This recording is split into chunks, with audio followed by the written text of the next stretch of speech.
So what you can do is to click on this cell, and then you hold down your Control Shift down and down button, so you can select the entire row up until the last row we have. Go to the format, under number, go to the date, and here go to the custom date and time. And now we can just remove everything here.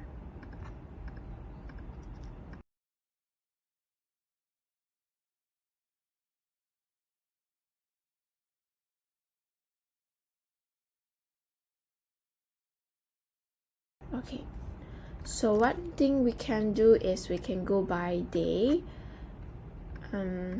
This one we can click and choose whether you want it to have a leading zero or not, and then we follow by a dot and followed by month. And this one you can see we can select the month with the leading zero and followed by a dot and followed by the year. So this one we can go for full numeric year and click apply.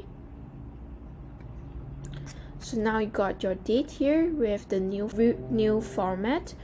So I hope this is helpful,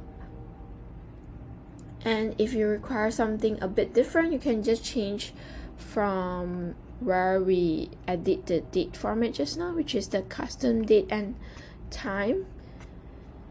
So yeah, thank you so much and see you soon. Bye bye.